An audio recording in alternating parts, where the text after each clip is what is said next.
J'ai bossé 95 heures et j'ai touché 1227 €.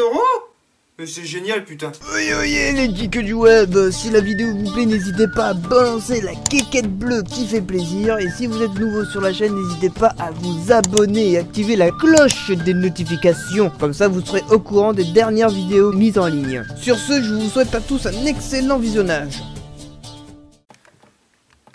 Quand on est un youtubeur bénévole, on n'a pas de caméraman. Hein. Comme ça, un peu tamisé, non, c'est dégueulasse. Oyez les quéquettes bleues du web, c'est d'argent l'autre, votre petit youtubeur bénévole. J'ai perdu l'équilibre de la galaxie. C'est un métier dangereux, youtubeur, hein, je vous le dis. J'ai vu une vidéo il y a quelques semaines de ça, du joueur du grenier qui parlait d'un article, de loi qui va peut-être passer, je crois qu'il va passer en janvier, sur YouTube, l'article 13. Ça porte malheur. L'article 13 de la Constitution française. Non, pas française, c'est américaine, je crois. Putain de roast beef. Je vous mettrai le lien de la vidéo de Fred dans la description. Il explique pas mal l'article 13 et ce qui va se passer chez les youtubeurs, en fait. Je comprends maintenant pourquoi ça fait presque un an que j'attends la monétisation et que je l'ai toujours pas, quoi. Ce qui fait que mes vidéos, par exemple de Funès, je pense pas qu'elles vont être bloquées, mais elles seront jamais monétisées. Pour l'instant, mes vidéos de Funès, il n'y a pas marqué de constitue des droits d'auteur dessus, tu vois. Pour l'instant, les vidéos de Funès, ça passe. Ça passe pour l'instant. Mais peut-être qu'en janvier, soit mes vidéos vont être bloquées, ce qui fait qu'elles seront plus visibles, soit, tout simplement, il va me marquer contient du contenu protégé par les droits d'auteur, donc impossible à monétiser. Si c'est juste ça, je m'en fous parce que je suis un youtubeur bénévole. Je touche 0 centime la vidéo. Ça, c'était la petite parenthèse pour peut-être l'avenir de ma chaîne. Si c'est juste pour la monétisation, les vidéos de Funès continueront. Soit, ça sera fini. En janvier, il n'y aura plus de vidéos de Funès. Peut-être même les vidéos tout court sur les jeux vidéo parce qu'ils vont dire attends, le jeu vidéo vous appartient pas. Ça appartient à tel studio de développement, donc vous n'avez pas le droit de tourner sur ce genre de contenu. Donc la vidéo est bloquée. Mais bon, je pense que c'est juste au niveau de la monétisation, donc les vidéos devraient continuer à être visibles. Si c'est pas le cas, terminé. Je suis un petit youtubeur, je vais pas m'emmerder à me battre contre ces conneries de loi américaine de mes couilles. Cheesecake. Bon, alors maintenant passons à ma petite astuce pour gagner de l'argent. Travailler moins pour toucher plus. Je crois que c'était Sarko qui avait sorti ça. Votez Sarko. Je vais voter Sarko. Oh putain, mais elle est en boucle là. Je crois que c'est Sarko qui avait dit travailler plus pour toucher plus. En réalité, c'était tout travailler plus pour se faire enculer plus. Hein. Moi, j'ai trouvé une bonne astuce parce que...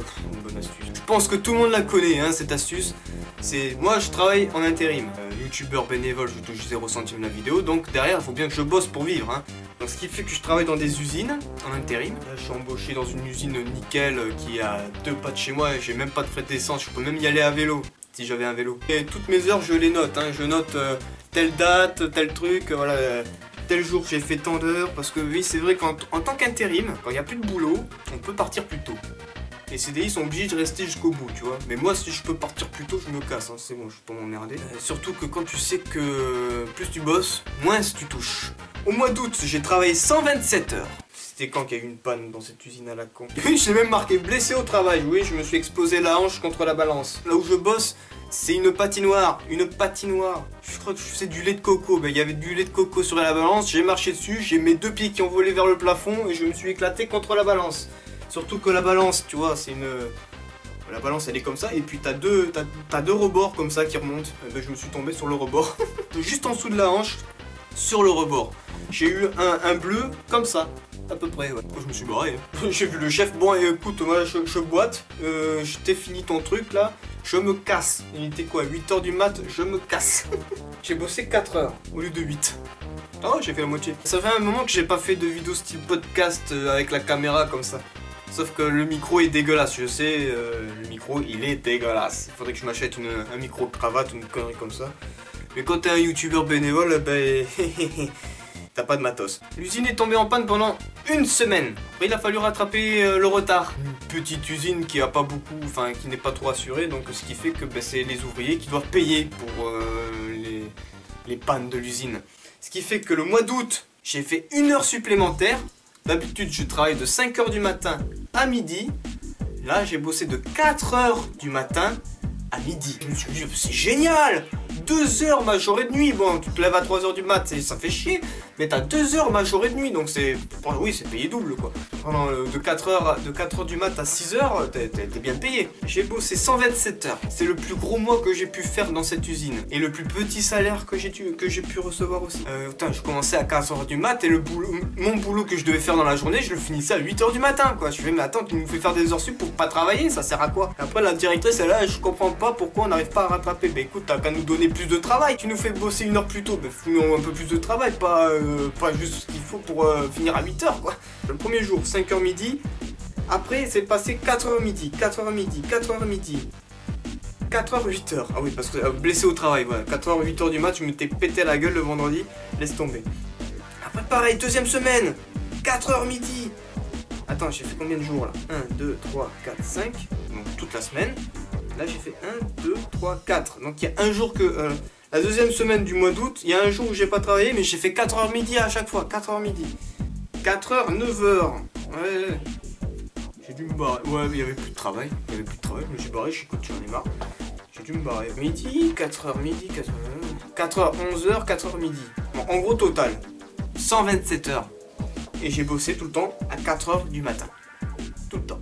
Ce qui fait que j'ai 2 heures majorées de nuit. Ça, tu te dis, bon, allez, je devrais toucher dans les 1200 au moins. 1200 euros. J'ai touché 1000 euros. 1000 et 1 euro. Hein, 1 euro. C'était peut-être pour le café, ça. Je peux te le dire. J'ai eu les boules. Bien comme il faut. Bref, tu te crèves le cul, te lever tôt, de bosser de 4h du matin à midi, tu fais 127 heures au total, avec 2 heures majorées de nuit, et je touche que 1000 euros. Je leur dis, il n'y a pas un problème là, je touche que 1000 euros ce mois-ci. Je dis, oui, vu que vous avez travaillé 8 heures, on ne vous paye pas la pause manger, quoi. 20 minutes de pause, elle n'est pas payée, parce que d'habitude je travaille que 7 heures, donc elle est payée. Et là, elle était plus payée. Une magouille quand tu travailles en intérim, il n'y a que des magouilles. Ceux qui disent qu'on est bien payé en intérim, c'est des menteurs. On est bien payé en intérim si on fait les mois complets et si on travaille dans une entreprise où on a plein de primes. Primes de déplacement, le panier, les congés payés, ça c'est partout, ça va. Prime d'habillement, prime de froid, prime de chaleur, ça dépend dans quel environnement tu travailles. Là c'est bien payé. Là t'es cool. Là c'est cool. Là je travaille dans une usine où il y a pas de prime de déplacement, il y a juste le panier je crois et prime d'habillage, c'est tout. Et je travaille dans un environnement, il fait 10 degrés quoi. Je travaille dans un frigo. Et j'ai pas de prime de froid quoi, j'ai rien d'autre. Et puis je travaille avec des produits congelés. Congelés. Mais ils sont vraiment congelés, c'est des blocs. C'est des blocs de... Par exemple, parfois je tombe sur des sacs de courgettes de 25 kg. C'est des blocs. Ils sont gelés. J'ai les mains, elles sont mortes. J'ai des peaux mortes de partout sur les mains, tellement que j'ai les mains brûlées en fait. Même parfois je travaille vraiment le sol glissant et tout. Enfin, il n'y a pas trop de sécurité. Même je devrais avoir une prime de risque des fois. Après, il y a une bonne ambiance et tout. J'ai de bons collègues. Le travail, il est même pas à 2-3 km de chez moi, pas plus.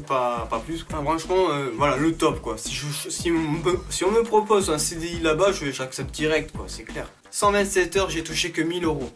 Le mois qui a suivi, le mois de septembre, je me suis pris un mois de congé pour avancer ma future maison qui se trouve là-bas. J'ai avancé un maximum le chantier. Bon, c'est encore le bordel là-bas, c'est encore le bordel, j'ai une fuite au plafond, j'ai des ouvriers à la con qui ne se pointent pas, tout simplement, hein, ils doivent se pointer tel jour à telle heure. Bon, heureusement que mon père il y va, parce que moi putain, il faudrait que j'arrête mon boulot à chaque fois pour attendre ces putains d'ouvriers qui viennent pas après. À chaque fois je dis à mon père, mais vas-y, mais porte plainte, faut leur un procès au cul, mais il me dit, mais attends, mon pauvre, si je fais ça, je vais perdre du temps et de l'argent, hein, je vais pas être gagnant. Ben ouais, c'est ça, hein, donc on est obligé de dire amen. Alors, mon père il harcèle la patronne de cette entreprise là, qui gère plusieurs corps de métier. Et il a beau la harceler, mais toujours rien. Ouais, je disais ça parce que mois septembre, j'ai pris un mois de congé pour aller bosser chez moi. Devine combien j'ai touché au mois de septembre par Pôle emploi, hein, parce que je suis inscrit au chômage, hein, je suis un chômeur par intérim. J'ai touché 1221, je crois, un truc comme ça, 1200 euros. 1200 euros, à rien foutre. Alors, franchement, à rien foutre, à travailler chez moi, mais j'aurais pu très bien rester chez moi à rien foutre, j'aurais touché pareil. Alors que là, le mois d'août, j'ai travaillé 127 heures, de 4h du matin à midi toutes les semaines et j'ai touché que 1000 euros. Et à rien foutre chez moi, je touche 1200. Et après on s'étonne pourquoi les Français c'est des feignants qui préfèrent ne pas travailler et rester chez eux. Si tu donnes pas envie de travailler, c'est normal. Putain de gouvernement de merde. Et là, mon gars, maintenant, le mois d'octobre, donc le mois dernier, j'ai touché ma paye il y a une semaine. J'ai travaillé 95 heures, j'ai touché 881 euros de ma boîte d'intérim. Je me suis actualisé chez Paul. Paul l'emmerde. Et toi, tu reçois ta paye le 12. Ce qui fait que tu es obligé de calculer le salaire brut à chaque fois. Tu es obligé de calculer tes heures, le multiplier par 9,88 €, je crois. Ouais, c'est 88 que je suis payé de l'heure. Le salaire brut, j'allais dans les 900, peut-être 960 je crois. Un truc comme ça que j'ai actualisé chez Pôle emploi. Je me suis dit bon, c'est bon, là je toucherai rien de la part de Pôle emploi. Parce que j'ai le complément chômage avec Pôle emploi. Je cotise tous les mois avec, en travaillant, tu vois. Après bon, ben, quand j'ai fait des petits salaires, ben, Pôle emploi me verse un petit complément, tu vois. Le salaire net, c'est net payé 881 €. Je suis sur mon shot en train de faire caca, je reçois un message de la banque qui me met plus 881 plus 346 €. J'ai touché donc un complément chômage de Pôle emploi. Ce qui fait que quand tu additionnes 881 € plus 346, j'avais calculé ça, je crois que ça m'a fait 1227 €. 1227 €. Et l'autre mois là, 127 heures de travail, 1000 € et rien de plus. Donc il y a un plafond qu'il faut pas dépasser pour avoir un complément chômage, tu vois, pour toucher plus. Donc tu vois, il faut travailler moins, il faut pas bombarder, il faut pas faire 127 heures comme je l'ai fait au mois d'août. Il faut travailler 95 heures, c'est la limite. 95 heures, tu touches dans les 880 €. Et après derrière, t'as Pôle emploi qui te verse 300 €. Boum dans la gueule, ça te rapporte plus. Et terminé. Je pense qu'il faut pas dépasser les 900 €, je sais pas, il y a une limite qu'il faut pas dépasser pour avoir le complément chômage. Voilà l'astuce du Dargor, hein, si vous voulez pas vous faire chier, avoir des journées comme aujourd'hui, tu vois, là aujourd'hui je travaille pas, on est vendredi, ça me fait un week-end de 3 jours, hein, depuis hier que je travaille pas en plus. Cette semaine je devais travailler toute la semaine de 5h à midi. Mercredi j'arrive au boulot, je vois mon nom sur le planning, il est barré. Je vais voir le chef, attends, je suis barré sur le planning, on m'a pas averti. Ah bah tant pis, tu vas rester, tu vas faire des heures. Hein. Ce qui fait que mercredi, j'ai été payé à rien foutre, quoi. Enfin, jusqu'à que la machine tombe en panne et qu'il a fallu tout se taper à la main. Là, ils étaient contents de m'avoir. J'ai même fait une demi-heure supplémentaire. Mais bon, les heures sup aussi, c'est pareil, c'est une enculade. Il faut pas faire d'heures sup, c'est nul. Regarde, au mois d'août, j'ai fait une heure supplémentaire toutes les semaines. J'ai 1000 €. 1000 € et en plus l'heure supplémentaire c'était pas une heure supplémentaire à la fin, c'était une heure supplémentaire au début. Je commençais de 4h à midi, c'était pas de 5h à 13h, tu vois. Putain, 2 heures ma journée de nuit, c'est cool ça, ouais, 1000 €. Ah J'ai dépassé la limite, pas de complément chômage, voilà. 127 heures à te crever le cul, juste pour 1000 €. Ensuite, là, le mois d'octobre, 95 heures, 881 € plus 346, allez, 1227 € à travailler moins. C'est génial, ben voilà, c'est ça l'astuce. Le chômage, tu l'as pas à vie. À un moment donné, comme je dis moi à mes collègues, si je travaille, c'est pour recharger les batteries. C'est pour charger la batterie du chômage. Hein, parce que la batterie du chômage, quand il n'y en a plus, quand les batteries sont à plat, eh ben, tu touches plus rien. Il faut retravailler pour recotiser, pour recharger ton chômage. Voilà. Moi, je fais des contrats donc en intérim de 18 mois dans une entreprise. Pendant 18 mois, je bosse dans une entreprise. Parfois, je me prends un mois de congé de temps en temps pour avancer mes travaux. Là, à Noël, je vais me prendre pareil, un mois de congé. Une semaine avant Noël et que je reviens à la mi-janvier, comme ça, je travaille une moitié de mois. Comme ça me fait un moitié de salaire plus un complément chômage. Attends, c'est toute une stratégie, hein, le monde du travail. Bref, voilà, ça c'était la vie professionnelle du Dargor en dehors de YouTube. Je sais pas combien de temps ça fait que je tourne, mais bon, c'est pas grave. Au travail, il faut toujours être sérieux. Hein. Faut pas rester assis à rien foutre comme certains le font. Non, tu travailles sérieusement, tu montres que t'es un bosseur et tout. Et après, ils te reprennent. Comme ça, t'as pas à te faire chier à chercher ailleurs. Tu travailles juste dans une entreprise. Tu fais tes heures juste dans une entreprise. T'as pas à te prendre la tête à aller bosser à gauche, à droite. Tu vis au jour le jour, c'est sûr. Tu peux rien prévoir quand tu travailles en intérim. Tu peux rien prévoir. Mais c'est pour ça, il faut bosser tout le temps en intérim. Tu fais des petits contrats. Tu te fais bien voir dans les entreprises parce que peut-être qu'après, à la fin de ton contrat de 18 mois, ils peuvent te proposer un CDI, hein, s'ils ont les moyens ou quoi. Tu bosses dans un endroit où tu te sens bien, que tu as une bonne ambiance, C'est juste le travail qui est chiant, mais bon, après, on s'y fait. Au début, quand je bossais, je me dis, bon, j'ai pas le droit au congé, mais je bosse 18 mois non-stop, et après, dès que j'ai fini mon contrat de 18 mois, j'ai 6 ou 8 mois de carence, je fous rien, je reste au chômage, je suis mieux payé comme ça. Je travaille 18 mois, et après, t'as 6 mois de carence avant de rebosser dans la même entreprise. Sauf qu'au bout de 6 mois, peut-être, tu commences à déprimer un peu, hein, parce que quand t'as pas de copine et que t'as pas de travail, et que tu restes chez toi à rien foutre, à un moment donné, tu te fais chier, et puis c'est chiant. Donc au moins avoir un travail pour t'occuper l'esprit, c'est très bien. J'ai rien d'autre à dire, hein.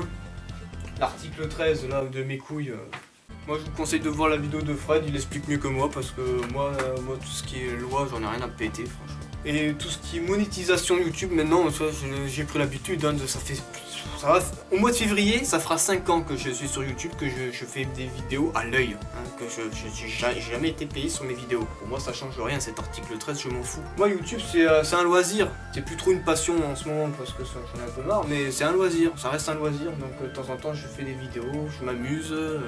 C'est un loisir. À la base, quand j'ai commencé YouTube, c'était pour délirer avec mes potes. Hein. Et après, ça a pris de l'ampleur. Après, au fur et à mesure, ça a pris de l'ampleur et je suis vraiment devenu un youtubeur actif, quoi. Mais un youtubeur bénévole. Je me suis jamais fixé l'objectif d'être monétisé, de devenir comme Squeezie, d'en faire mon métier, jamais.